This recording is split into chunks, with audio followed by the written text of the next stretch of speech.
भगवान वीरो मंगलम गौतमो गणी मंगलम कुंद कुंदाद्यो जैन धर्मोस्तु मंगलम सर्वमंगल मांगल्यम सर्वकल्याणकारकम प्रधानम सर्वधर्माणां जैनं जयतु शासनं जैनं जयतु शासनम्।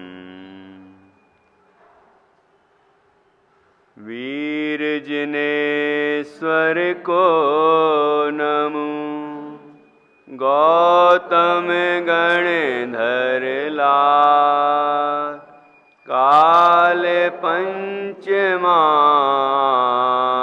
में भय सूत्र करता अरहंत भाष्यर्थम गणधर देवेन गंथियम सम्मम सुतथमगणथम सवर्णा साहन्ति परमथम।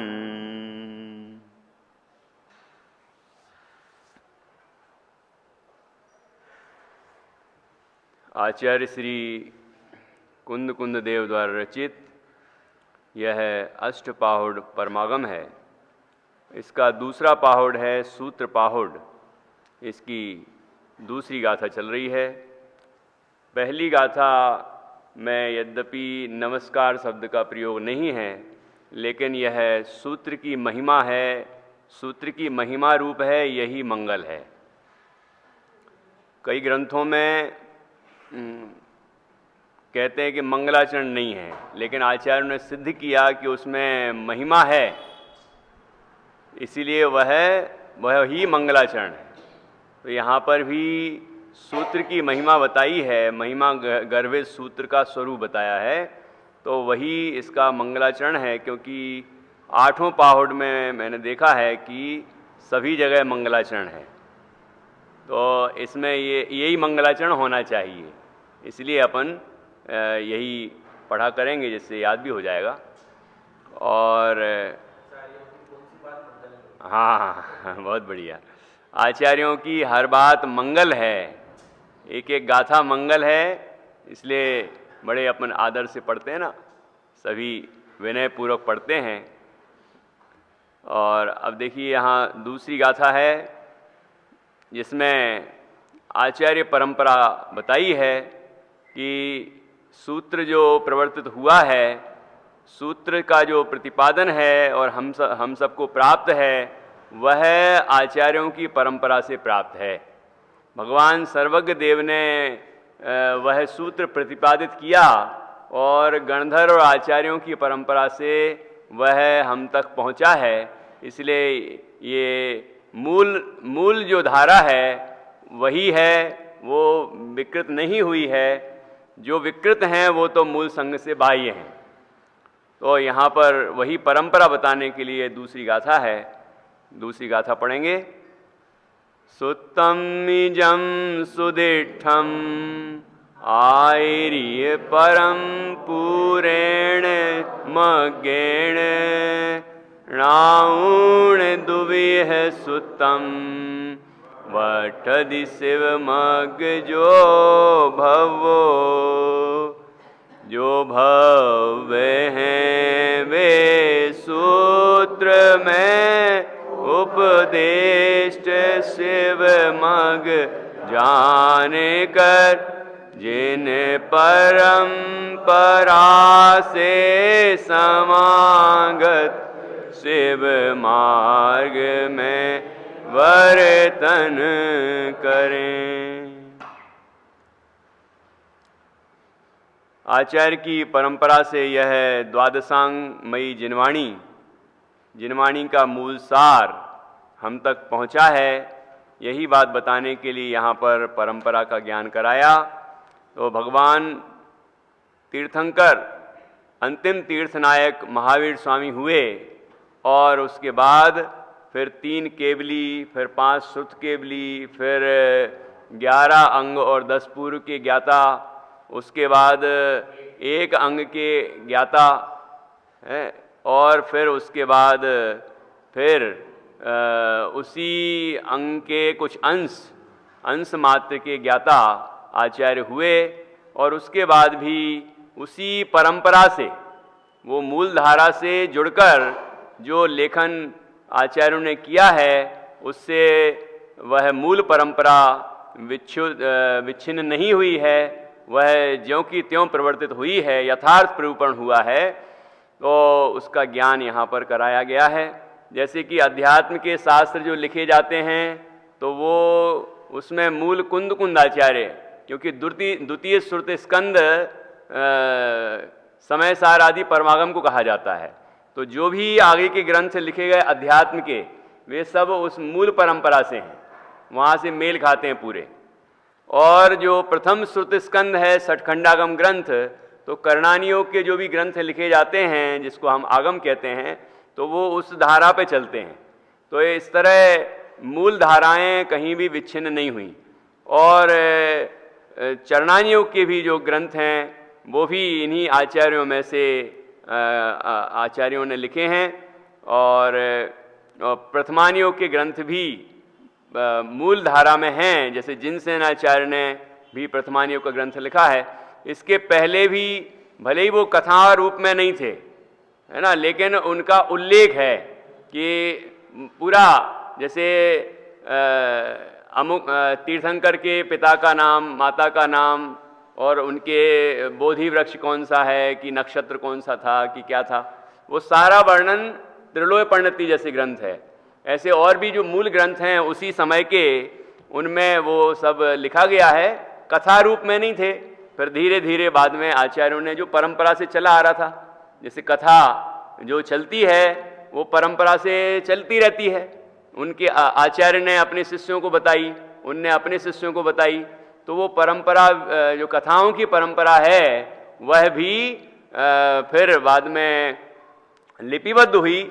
और उसके जो मूल स्रोत हैं, वो इन्हीं आचार्यों में से अनेक आचार्यों के प्राप्त होते हैं। तो इस तरह जो मूल परंपरा है, वह अविच्छिन्न रूप से चली आ रही है, और हम सब उसको प्राप्त कर रहे हैं। जो शिथिलाचार्यों ने पंचम काल में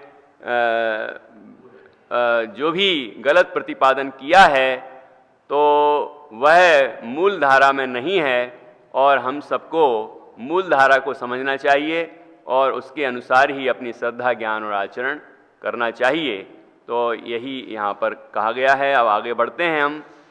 यहाँ पर अब द्वादशांग का ज्ञान करा रहे हैं कि द्वादशांग कौन कौन से हैं, और उनमें किस तरह के विषय प्रतिपादित किए गए हैं। तो ये द्वादशांग गणधर गूंजते हैं, और अंतिम श्रुत केवली भद्रबाहु स्वामी तक वह मौजूद थे। तो ये कोई लिपिबद्ध नहीं, ये ज्ञान में हैं, वचन रूप थे। तो इस तरह मतलब लेखन में नहीं थे, उस समय लिखने की आवश्यकता नहीं थी। ठीक है, लौकिक में बात चलती है तो कहेंगे लिखने की परंपरा धीरे धीरे आई, धीरे धीरे अक्षर जानने लगे लोग, और धीरे धीरे विकसित हुआ, ये कहेंगे, मतलब उल्टी धारा बताएंगे। और यहाँ है कि आवश्यकता नहीं थी, तो उन आचार्यों ने वो लिखा नहीं, और जब आवश्यकता पड़ी तो लिखना शुरू कर दिया। ठीक है ना, तो ये बात यहाँ समझना है। अब देखिए, अपन पेज नंबर 37 है, और यहाँ दूसरा पैराग्राफ है, यहाँ से हमें आगे बढ़ना है। इसके पहले की चर्चा हमारी हो गई। अब यहाँ कुछ द्वादशांग सूत्र तथा अंग बाह्य श्रुत का वर्णन करते हैं। तीर्थंकर के मुख से उत्पन्न हुई सर्व भाषामय दिव्य ध्वनि को सुनकर के 4 ज्ञान सप्त रिद्धि के धारक गणधर देवों ने अक्षर पदमय सूत्र रचना की। सूत्र 2 प्रकार के हैं, अंग और अंग बाह्य। इनके अपुनरुक्त अक्षरों की संख्या 20 अंक प्रमाण है। ये अंक एक घाटी इकट्ठी प्रमाण हैं। क्या कहा यहां तक कि भगवान तीर्थंकर देव की जो दिव्य ध्वनि खिरी, उस दिव्य ध्वनि को किन्होंने ग्रहण किया? 4 ज्ञान के धारी थे वो 7 रिद्धियों के स्वामी थे, सप्तरिद्धि धारक। ऐसे गणधरों ने उसको ग्रहण किया और अक्षर पद में उसकी रचना की। ठीक है, ज्ञान में रचना की और वचन रूप वो बोलते थे। वह इतनी इस तरह से परंपरा चलती थी। ठीक है, और भगवान की दिव्य ध्वनि सर्व भाषा में थी, इसलिए किसी भाषा का हमको पक्षपात नहीं है। हम सबको किसी भाषा का पक्षपात नहीं है। सर्व भाषा में दिव्य ध्वनि थी और वह जहाँ जो आचार्य हुए जिस भाषा को जानते थे और उस समय जो भाषा ज़्यादा प्रचलित थी उस भाषा में उन्होंने लिपिबद्ध किया। तो हमारे ग्रंथ तो सभी भाषाओं में मिलते हैं। भारत की कोई भाषा नहीं होगी जिसमें हमारे जैन ग्रंथ नहीं मिलेंगे, सभी भाषाओं में हैं। और उस क्षेत्र की वो धरोहर हैं, उसको बहुत विशेष सम्मान प्राप्त है कि हमारे प्रांत के ये शास्त्र बहुत प्रसिद्ध हैं। कर्नाटक हो, तमिलनाडु हो या और भी दक्षिण के और अनेक प्रांत हैं, और यहाँ उत्तर के तो हैं ही। तो ज़्यादातर रचना तो वहीं हुई है दक्षिण में। ठीक है, तो इस तरह वो सभी भाषाओं में भगवान की दिव्य ध्वनि खिड़ती है। और सभी जो भी प्रचलित भाषाएं हैं उन भाषाओं में आचार्यों ने लिखा है। प्राकृत भाषा उस समय की जन भाषा थी, इसलिए आचार्यों ने प्राकृत भाषा को महत्व दिया। ठीक है ना। और आप देखेंगे कि वो लिपि जो चलती उस समय लिपि, तो आप तमिलनाडु के थे, कर्नाटक के थे जो आचार्य, तो वहाँ की लिपि का प्रयोग किया। भाषा प्राकृत, लिपि वही द्राविणी, है ना, ऐसा जिससे सभी लोग पढ़ सकें, उसको सीख सकें। पांडित्य प्रदर्शन उद्देश्य नहीं था। जब संस्कृत का प्रचलन हुआ तो आचार्यों ने संस्कृत में भी लिखा। उमा स्वामी आचार्य, कुंद आचार्य के शिष्य, उन्होंने संस्कृत में लिखा, फिर और आचार्यों ने संस्कृत में लिखा, अभ्रंश में लिखा। जब जो भाषा प्रचलित हुई वो उस भाषा में लिखा। ठीक है ना। अभ्रंश से ही हिंदी मानी जाती है। जो हम लोग पढ़ते हैं, एमए में पढ़ा, तो अभ्रंश से ही हिंदी की उत्पत्ति मानी गई है, और उसमें दूसरी भाषाओं के भी शब्द मिला लिए। तो अब उस हिंदी में भी हमारे शास्त्र हैं, भले ही उसके ये हिंदी तो है, ये टीकाएं हैं जो भी है ना, वो हिंदी में हैं और अंग्रेजी में भी ट्रांसलेट हो रहे हैं। तो उसमें भी हमें कोई समस्या नहीं है, बस सही धारा होना चाहिए। गलत प्रतिपादन है वह हमें स्वीकार नहीं है। भाषा कोई भी हो सकती है, तमिल हो, तेलुगु हो, कन्नड़ हो या अनेक और भाषाएं हों, उससे हमें कोई ऐतराज नहीं है, है ना। सभी वाणियों में सभी मतलब भाषाओं में दिव्य ध्वनि खिरी, तो सभी भाषाओं में लिखा जाए तो हमें स्वीकार है, लेकिन मूल जो प्रतिपादन है वह यथार्थ होना चाहिए। ठीक है। तो इस तरह गणधरों ने उनकी रचना की। अब यहाँ वो सूत्र 2 प्रकार हैं। जिन सूत्रों की रचना की है गणधरों ने, वो 2 प्रकार हैं, अंग और अंग बाह्य। ये अंग से क्या समझना? अंग प्रविष्ट। ठीक है। और अंग बाह्य तो है ही। श्रुतम मति पूर्वम द्वैनेक द्वादश भेदम, ये सूत्र है तत्वार सूत्र में।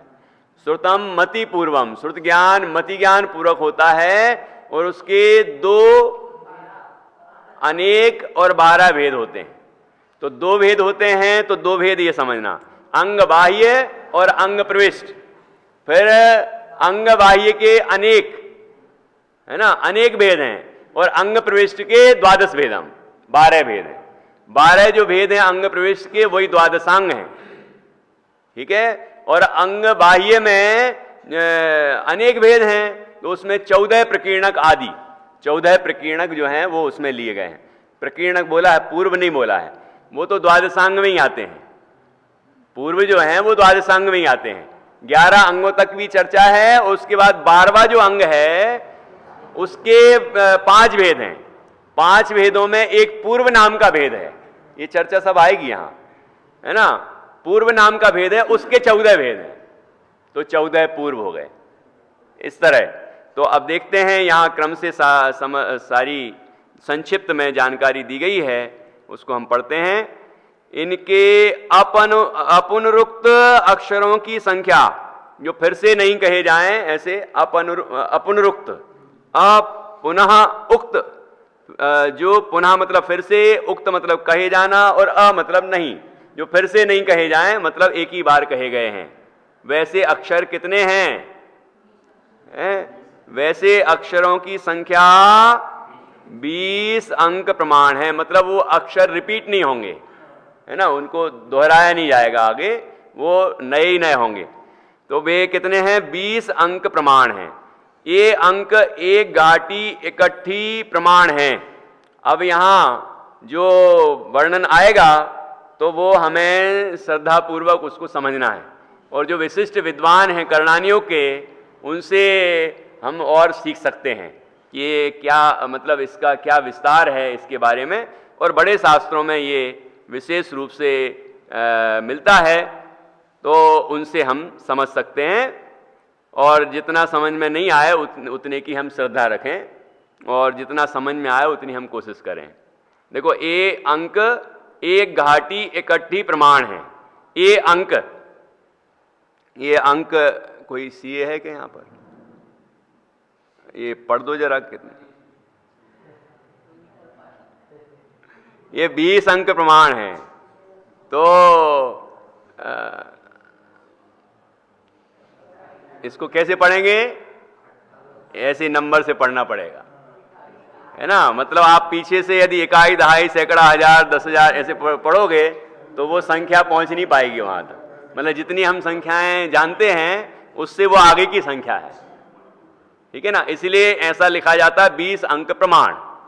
ऐसे हर चीज में, ऐसे कई चीजों में लिखे हैं कि 29 अंक प्रमाण, ये संख्या कितनी होती है, कितने अंक प्रमाण, ऐसा। क्योंकि वो संख्या तो है, संख्यात तो है, लेकिन वो संख्या को हम लोग पढ़ने में असमर्थ हैं, इसीलिए सीधा कह देते भैया 20 अंक प्रमाण है। इससे हमारे मान को ठेस पहुंचना चाहिए, चोट पहुंचना चाहिए, मतलब मान का अभाव होना चाहिए। ऐसा लगना चाहिए अरे हम तो इतने ज्ञाता हैं लेकिन हमें यही नहीं पढ़ना आ रहा है। तो ये समझना चाहिए भैया ये तो द्वादशांग में आया, है ना, ये तो द्वादशांग में आया, पर केवल ज्ञान कितना विशाल होगा, है ना। और ऐसा केवल ज्ञान वो तो एक पर्याय है, ऐसे केवल ज्ञान जैसी अनंतों पर्याय जिसमें से पैदा हो सके, ऐसा ज्ञान गुण है।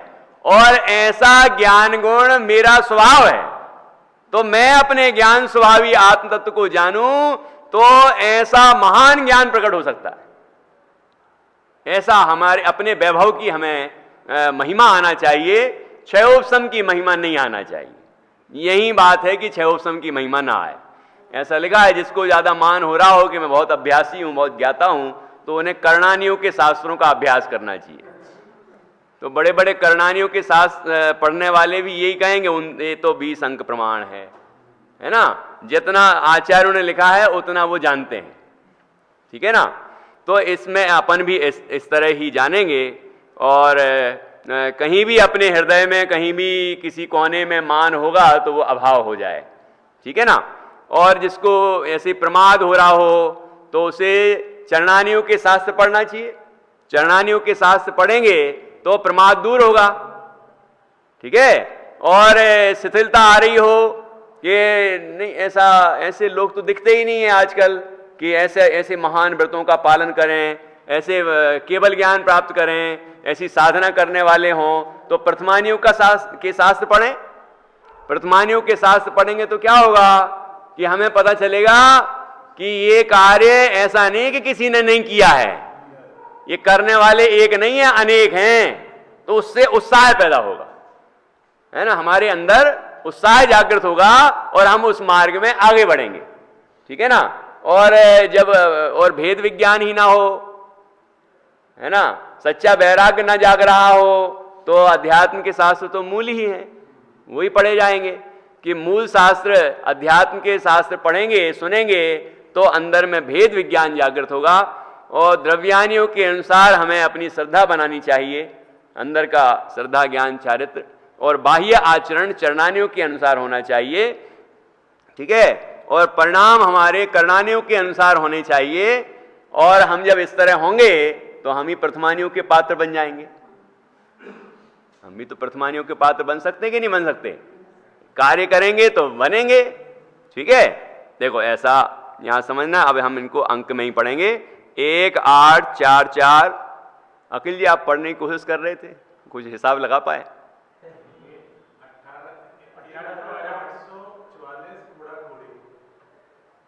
हाँ, अच्छा, मतलब कोशिश की है।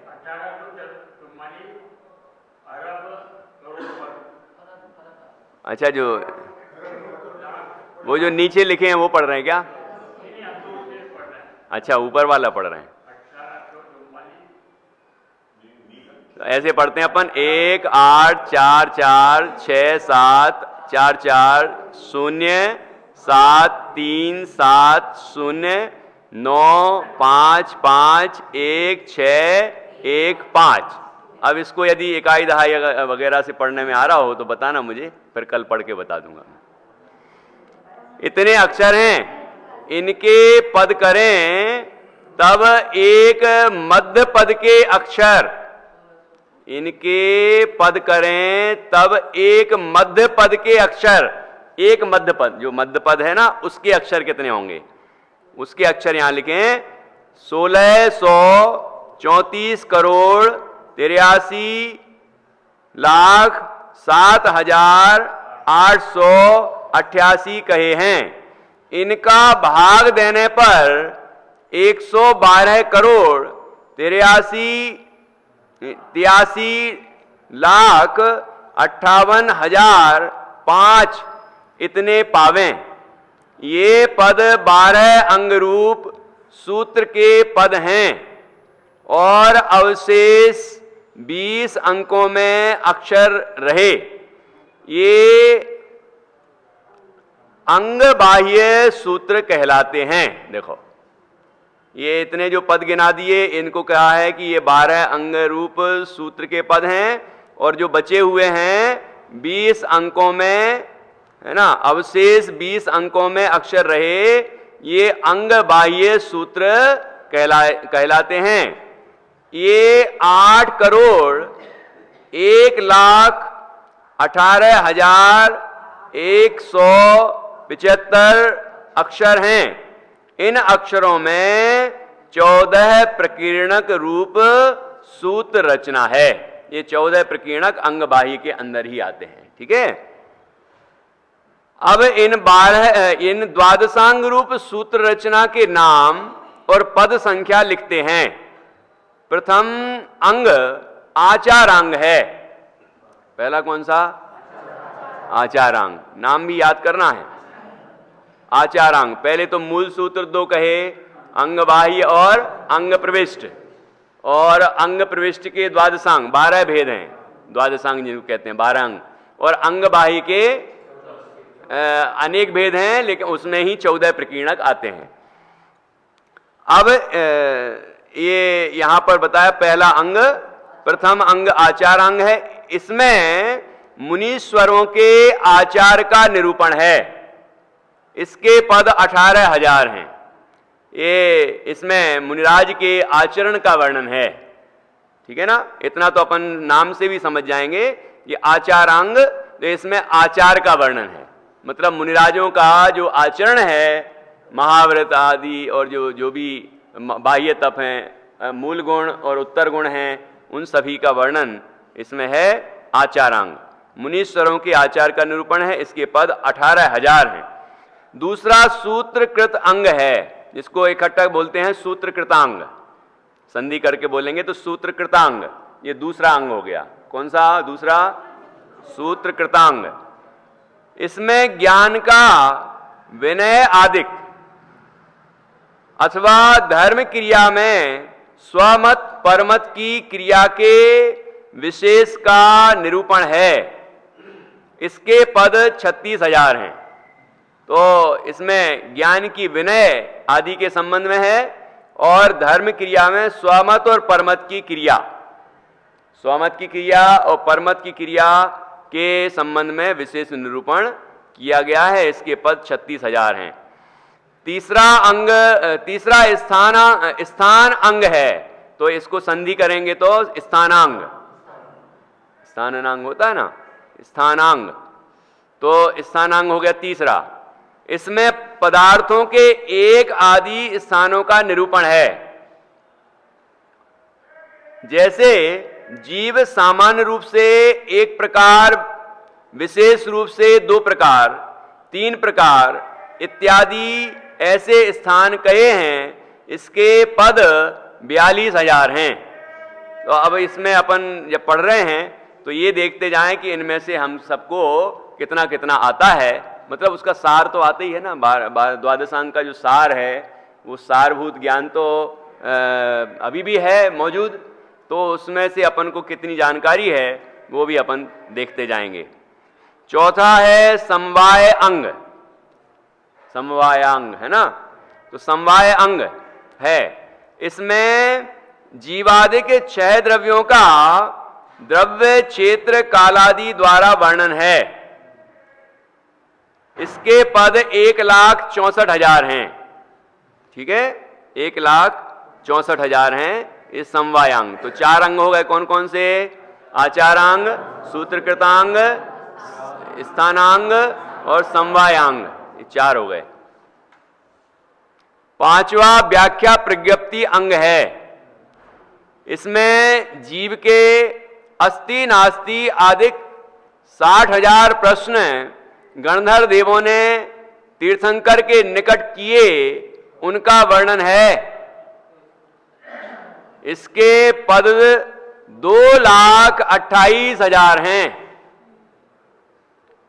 वो एक सुरत स्कंद बनता है ना, उसमें ये सारा पूरा कितना बढ़िया तरीके से बनाते हैं, उसमें सब लिखा रहता है। यहाँ कहाँ दिख रहा है? मंदिर में है ना, हाँ, समोषण मंदिर में, हाँ।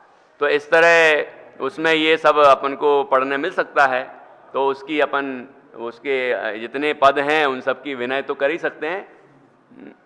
तो इस प्रकार यहाँ व्याख्या प्रज्ञप्ति हुई।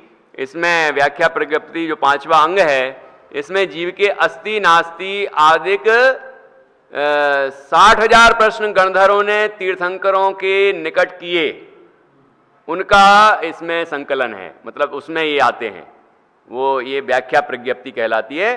प्रश्न किए, भगवान के दिव्य ध्वनि में उत्तर आए, तो वो व्याख्या हो गई, है ना, व्याख्या प्रज्ञप्ति अंग है। इसके पद 2,28,000 हैं।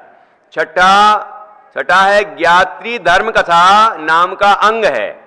इसमें तीर्थंकरों के धर्म की कथा, जीवादिक पदार्थों के स्वभाव का वर्णन तथा गणधर के प्रश्नों के उत्तर का वर्णन है। इसके पद 5,56,000 हैं। ठीक है, इसलिए इसका नाम है ज्ञात्री धर्म कथा। ज्ञात्री धर्म कथा ये अंग है 6वां। तो इसमें तीर्थंकरों के धर्म की कथा है और जीवादिक पदार्थों के स्वभाव का वर्णन है। कथाओं के माध्यम से भी तो इसका वर्णन होता है, जीवों के स्वभाव का, वस्तु स्वभाव का, 6 द्रव्य 7 तत्व 9 पदार्थ का, 3 लोक का, सबका वर्णन होता है ना। तो यहाँ जीवादिक पदार्थों के स्वभाव का वर्णन है तथा गणधर के प्रश्नों के उत्तर का वर्णन है। गणधरों ने जो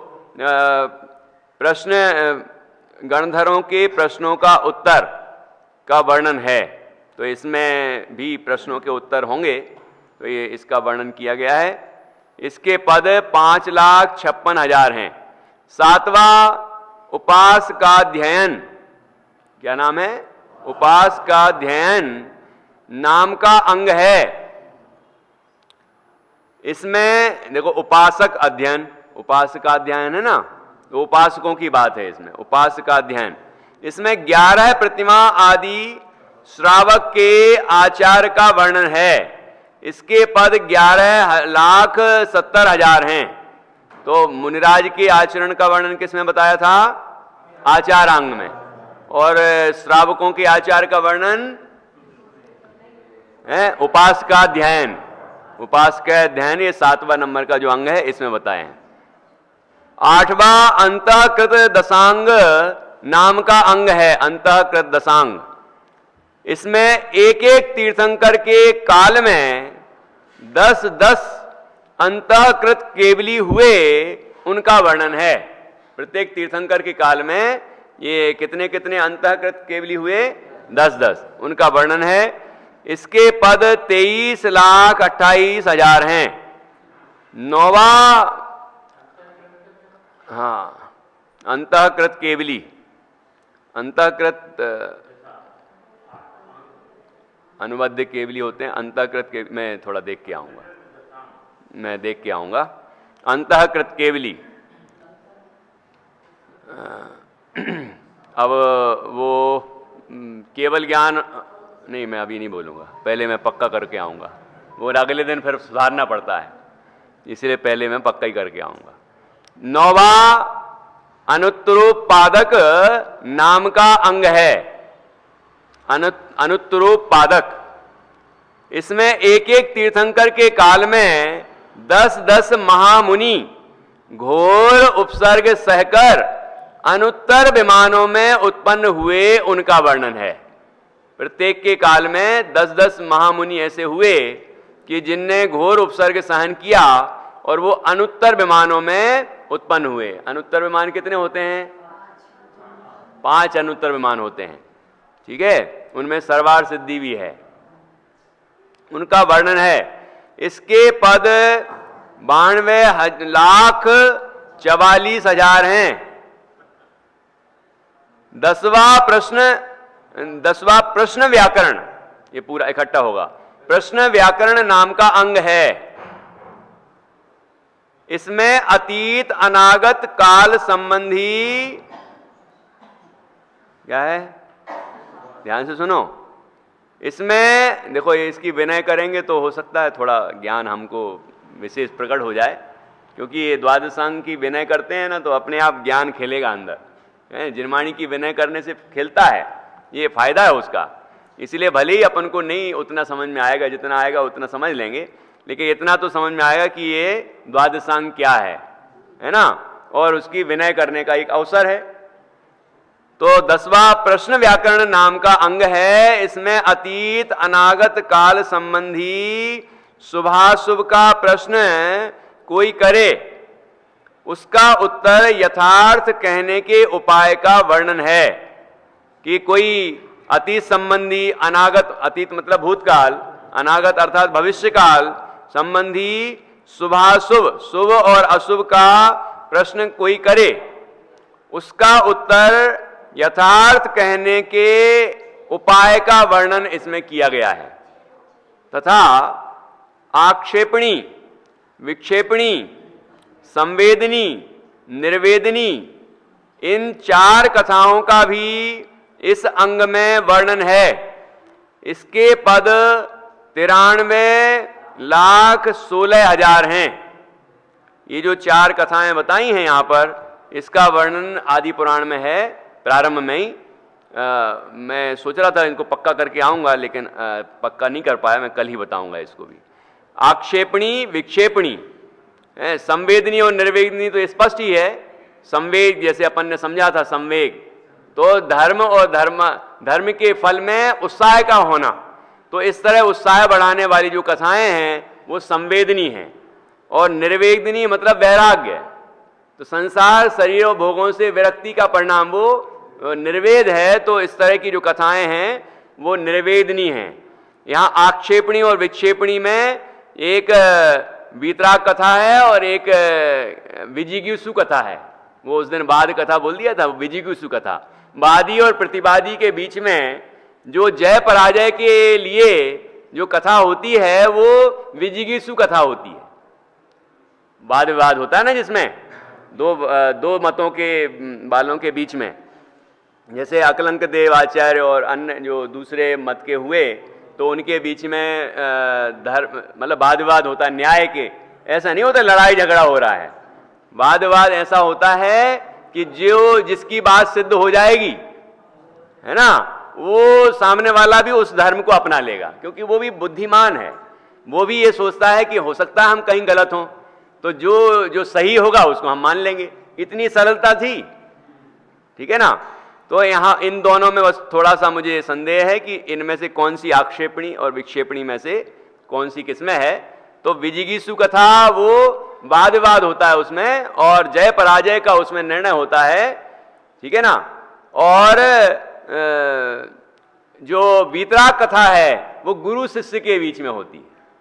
गुरु और शिष्य, शिष्य प्रश्न करता है अपने विषय को समझने के लिए, गुरुजी उत्तर देते हैं, फिर वो प्रश्न करता है, जब तक समझ में नहीं आए तब तक प्रश्न करता रहता है, और वो उसका समाधान करते हैं, फिर उसको निर्णय हो जाता है कि हाँ वस्तु ऐसी ही है ना। तो इस तरह वो वीतराग कथा होती है। तो इनमें से इनको और थोड़ा पक्का करेंगे कल। 11वां विपाक सूत्र नाम का अंग है। विपाक सूत्र, इससे समझ में आ रहा होगा, विपाक सूत्र। हाँ, इसमें कर्म के उदय का, तीव्र मंद अनुभाग का, द्रव्य क्षेत्र काल भाव की अपेक्षा लिए हुए वर्णन है। इसके पद 1,84,00,000 हैं। इस प्रकार 11 अंग हैं। ये कितने अंग हो गए? 11 अंग हो गए। इनके पदों की संख्या को जोड़ देने पर 4,15,02,000 पद होते हैं ये 11 अंग के। 12वां दृष्टिवाद नाम का अंग है। क्या नाम है? दृष्टिवाद, है ना, दृष्टिवाद अंग। इसमें मिथ्या दर्शन संबंधी 363 कुवादों का वर्णन है। इसके पद 108,68,56,05 हैं। ये 363 मत ये तो आपने सुने ही हैं। वो मारीच बदनाम हो गया क्योंकि वही नहीं सुलटा बस। वैसे उसने तो एक ही मत चलाया है। आदि पुराण पढ़ेंगे तो आपको पता चल जाएगा। उसने सबका एक ही मत होता है, ऐसे थोड़ी कि सब मत 363 उसी ने चला दिए। उसने एक मत चलाया, है ना। बाकी जो हैं दूसरे जितने भ्रष्ट हुए थे ना, उनमें से उनने भी अलग अलग मत चलाए। उसका वर्णन है पूरा। तो वो सब मिला के 363 हैं। तो जैसे ही भगवान को, ऋषभदेव को केवल ज्ञान हुआ और उसके बाद समोषण की रचना हुई, तो जितने भी मुनि थे सबने पुनः दीक्षा ले ली और सब निर्ग्रंथ दिगंबर बन गए और मोक्ष भी पधारे हैं। लेकिन मारीच को छोड़कर, ऐसा लिखा है वहां, एक मारीच को छोड़कर सभी ने पुनः जैनेश्वरी दीक्षा अंगीकार की और अपना कल्याण किया। ठीक है ना। तो मारीच कुमार बच गए। तो अब सारा आरोप उनके ही ऊपर आ गया कि ये 363 जो मत चले तो किसके चलाए हुए हैं। तो ऐसा कहा जाता है कि मारीच कुमार ने चलाए हैं। वास्तव में तो उसने एक ही चलाया था। ठीक है ना। हाँ, अच्छा, ऐसा भी है क्या? अब उनकी लड़के का तो मुझे नहीं मालूम। हाँ, एक किताब जो मैंने कल बोला था, जम्बू स्वामी चरित्र, पंडित जयचंद जी छाबड़ा जी ने जो सार रूप में लिखी है, मतलब मूल जो ग्रंथ है जम्बू स्वामी चरित्र का, उसका सार लेके उन्होंने लिखी। उसमें भी प्रारंभ में ये बहुत सुंदर चर्चा है। ये कौन कौन से जो मत पैदा हुए ना, इन मतों के उत्पत्ति के कौन, मतलब उत्पत्ति के सूत्रधार कौन थे, किनसे उत्पत्ति हुई है, उसका भी वर्णन शुरुआत में है। और ये पंचम काल के अंत में जो घटना घटने वाली है उसका वर्णन भी है। और जम्बू स्वामी की बहुत सुंदर चर्चा कथा है पूरी, पूर्व भावों की भी है। सुधर्माचार्य और जम्बू स्वामी, इनकी चर्चा मतलब कथा है पूरी, और वर्तमान भाव की भी है ही। तो ऐसी बड़ी सुंदर है, किसी को मिले तो बताना। मैंने तो बहुत ढूंढी, फिर से नहीं मिली मुझे। पंडित जयचंद जी छाबड़ा द्वारा रचित जम्बू स्वामी चरित्र, ऐसी ग्रंथ मिले तो बताना। तो ये इस तरह से ये हो गए ये 363 मत कुवाद। है ना। ये इनका वर्णन 12वें अंग में है। और 12वें अंग में और क्या है, इतना ही नहीं है, और भी है। इस 12वें अंग के 5 अधिकार हैं। पहला परिकर्म, दूसरा सूत्र, तीसरा प्रथमान योग, चौथा पूर्वगत और 5वां चूलिका। ये 5, ये जो पूर्वगत दिख रहा है ना, यही पूर्व है। इसके 14 भेद होंगे, 14 पूर्व जिसको हम कहते हैं। हाँ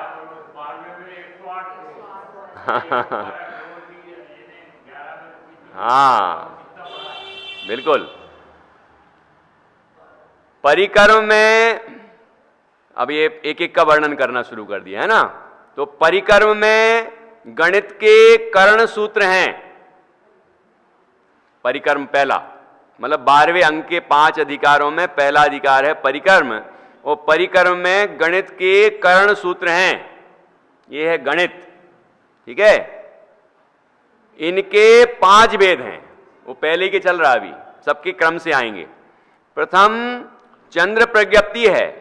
इसमें चंद्रमा के गमनादिक, परिवार, वृद्धि, हानि, ग्रह आदि का वर्णन है। देखो, इस पर लोग काम करें तो बहुत कुछ हो सकता है, देश के लिए भी और वैज्ञानिक जगत के लिए भी बहुत काम हो सकता है ना। यहाँ सब समाधान मिल जाएंगे आपको, बहुत सारे समाधान मिलेंगे। हाँ, अच्छा, आप कह रहे हैं ये वाले शास्त्र कहाँ हैं? तो इन शास्त्रों के सार तो मौजूद हैं। हाँ, तो ऐसा माना जाता है कि विदेशों में हमारे भारत देश से बहुत सारे शास्त्र गए ना, और शास्त्रों का सबसे अधिक भंडार जैनियों का ही था। बहुत अमूल्य निधि थी, और विदेशी लोग वो शास्त्र उठा उठा के ले जाते थे, और वहाँ विदेशों में कहते हैं कि उसका अध्ययन कर करके ये सब चीज़ें निकालते हैं। ये बिना ज्ञान के तो पता भी नहीं चलता है कि हम यहाँ देखें। मतलब कहीं पढ़ा हो, हमने लिटरेचर पढ़ा हो तो पता चलता है, या सुना हो या पढ़ा हो तो पता चलता है कि इसमें ये चीज़ है, तो फिर वो खोजता है, वैसे ही नहीं खोज लेता है, ठीक है ना। उसके लिए भी सूत्र चाहिए। तो वो इस तरह से हमारे ग्रंथ वहाँ हैं, ऐसा माना जाता है, लेकिन लोग दिखाते तो हैं नहीं।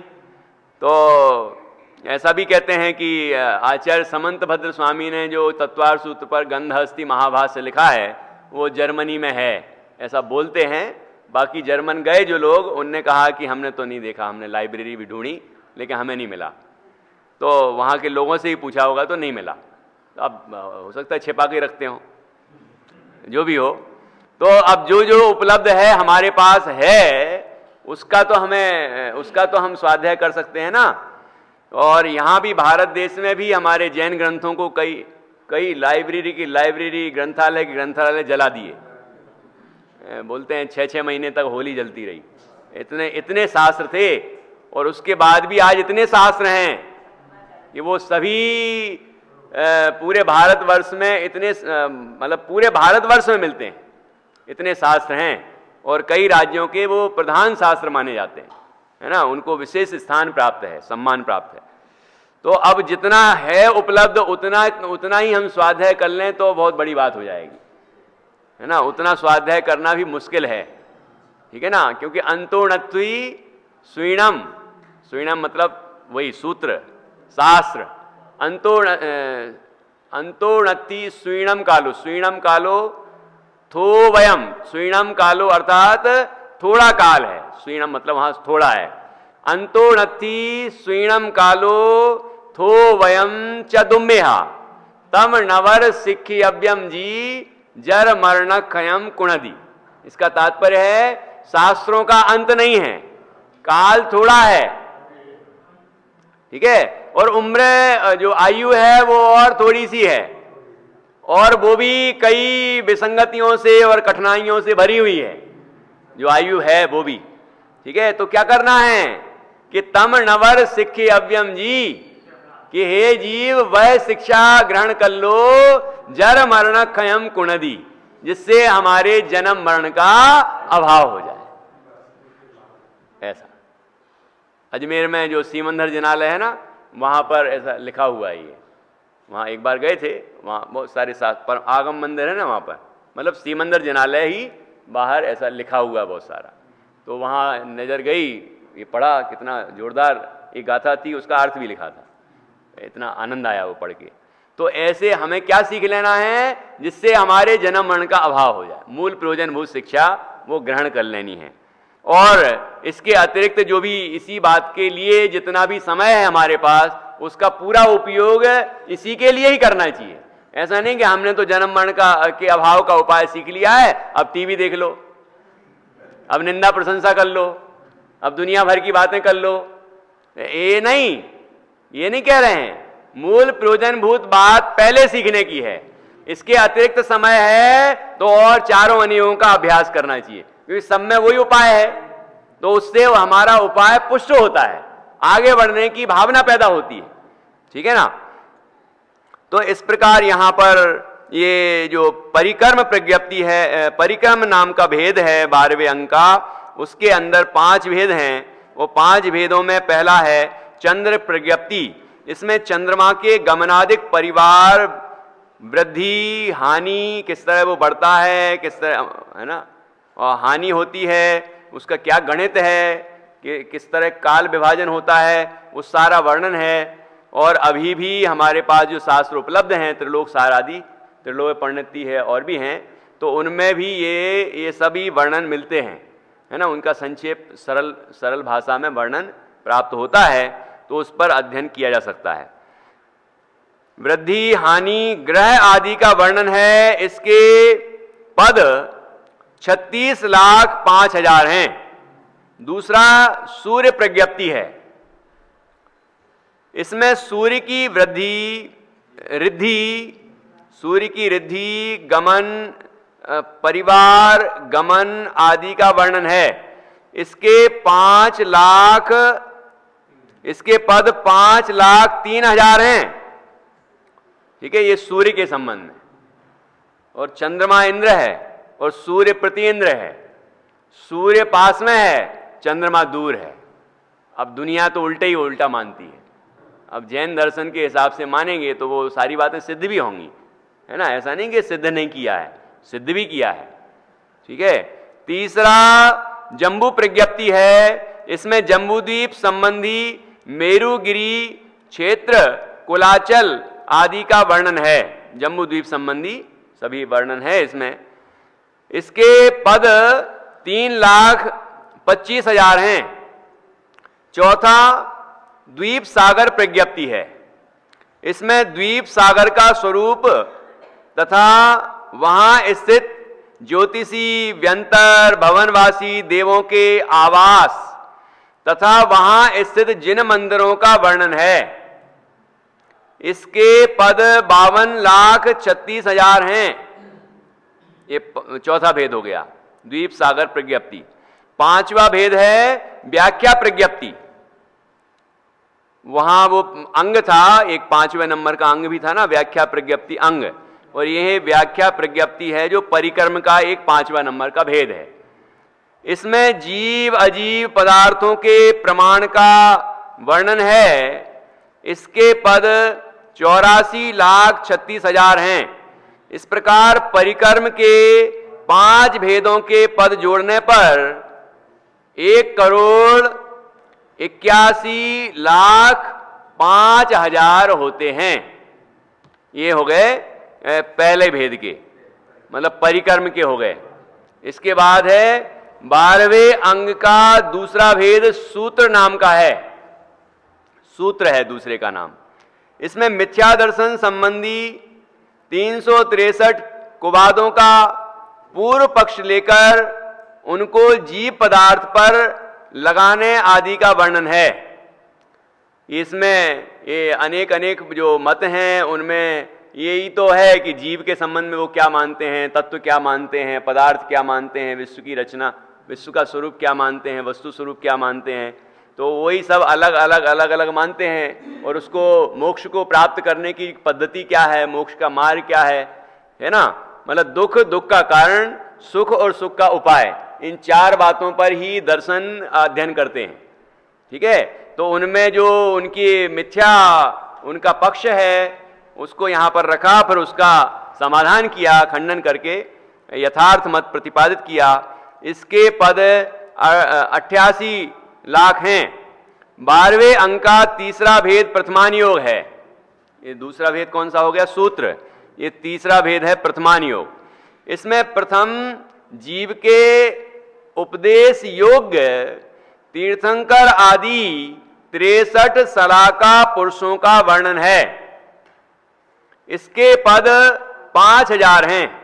ये 63 सलाका पुरुषों के कथानकों का चरित्र का वर्णन किया गया है उसमें। 12वें अंग का चौथा भेद पूर्वगत है। इसके 14 भेद हैं।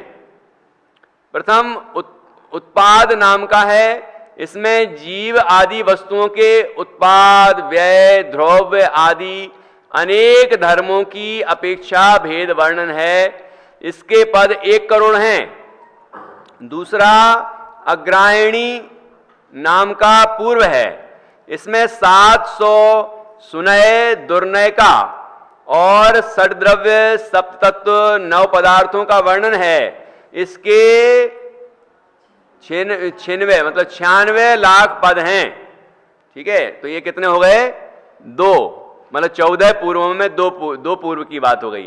पहला है उत्पाद पूर्व और दूसरा है अग्रायणी पूर्व। 2 पूर्व हो गए यहां पर, है ना। इस तरह यहां पर अब तीसरा पूर्व है, देखो ये और पढ़ लेते हैं बस। तीसरा वीर्यानुवाद नाम का पूर्व है। इसमें 6 द्रव्यों की शक्ति रूप वीर्य का वर्णन है। इसके पद 70 लाख हैं। चौथा अस्ति नास्तिवाद नाम का पूर्व है। इसमें जीवादिक वस्तु का स्वरूप द्रव्य, क्षेत्र, काल, भाव की अपेक्षा अस्ति पर रूप द्रव्य, क्षेत्र, काल, भाव की अपेक्षा नास्ति आदि अनेक धर्मों के विधि निषेध करके, विधि निषेध मतलब मुख्य गौण, मुख्य गौण, क्योंकि अस्ति नास्ति की तो पहली बात कर दी। हाँ नहीं, देखो अस्ति और नास्ति आदि अनेक धर्मों के विधि निषेध करके सप्तभंग के द्वारा कथनचित विरोध मेटने रूप मुख्य गौण करके वर्णन है। इसके पद 60 लाख हैं। तो विधि निषेध का मतलब वही है, अस्ति नास्ति, क्योंकि मुख्य गौण का बाद में आ गया। तो इस तरह से मुख्य गौण कर करके और सभी धर्मों को समझा है। सप्तभंगी के माध्यम से, स्यादवाद के माध्यम से एक एक वस्तु अनेकांत स्वरूप है और अनंत धर्मात्मक है, अनंत उसके स्वभाव हैं। उनको एक को मुख्य करते हैं, दूसरे अन्य को गौण करते हैं, ऐसे कर करके और सभी जो मुख्य धर्म हैं उनको समझने की कोशिश की जाती है। तो इस तरह वस्तु समझ में आ जाती है कि वस्तु अनंत धर्मात्मक है और ऐसी वस्तु है, अस्ति नास्ति आदि रूप है, ये बात समझ में आ जाती है।